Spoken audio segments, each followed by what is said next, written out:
Prologue, The Song Between Stars, by Tre'vion Rivers. Before there were stars to chart the heavens, before the languages of mortals could give names to the forces that shaped existence, there was only two, the first and the last. The first was light without limit, an endless fountain of creation whose very breath spun galaxies into spirals and scattered life like seeds into the soil of the void.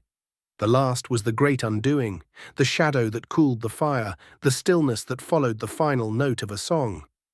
Where the first ignited suns, the last turned them cold.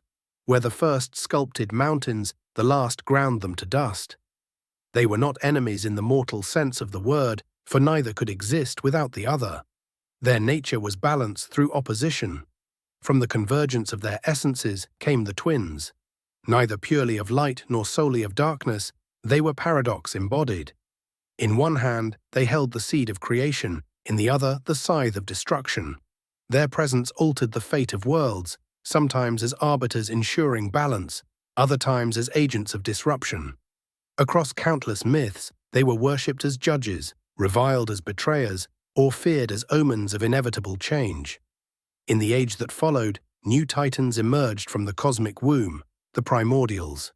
The warrior, whose joy was in battle and whose strikes could split continents. The architect, who molded the bones of worlds and built wonders that could stand for eons. The devourer, whose hunger could consume the light of suns and erase entire civilizations in a single merciless sweep. These beings became the vanguard of the cosmic wars, forces so vast that the rise and fall of empires were mere ripples in their wake. Amid the titans moved the celestials, silent presences felt in every corner of reality. The lunar saint was a beacon in the void, guiding wanderers and whispering visions into the dreams of those attuned to her light. The crux seekers were wanderers of an even greater scope, drifting between the folds of universes in search of truths hidden since the dawn of all things. Some returned with wisdom that reshaped civilizations. Others vanished into madness and oblivion. From among the countless worlds and peoples rose the ascended, mortals who defied the limits of their kind to claim cosmic power for themselves. Some, like the Overlord, forged empires that spanned star systems, ruling with an authority challenged only by the gods. Others, like the Imperial, were chosen by divine hands to become champions and executioners of heavenly will, acting as living extensions of the cosmos itself. Yet even in such a vast tapestry, the threads of ordinary mortals burned brightly. Their lives were short and fragile compared to the endless spans of gods and titans, but they possessed a tenacity the cosmos could not ignore. Some became revelers, weaving joy, art, and indulgence into the universe as a celebration of life. Others were conquerors, driven by ambition to bring entire worlds under their rule, convinced that order, or their vision of it, was worth any cost.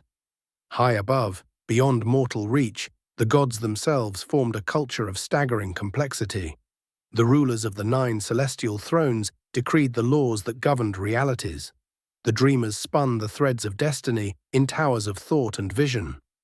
The keepers guarded the sum of all knowledge, preserving not only history but the infinite tapestry of possible futures.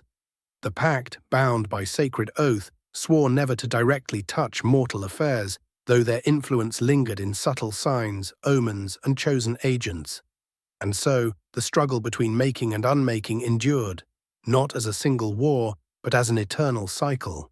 It played out across the clash of empires, the shifting of stars, and the quiet choices of those who would never know their hands were shaping the fate of everything. The song between stars continued, a melody older than time itself, awaiting the one bold enough to change its tune forever.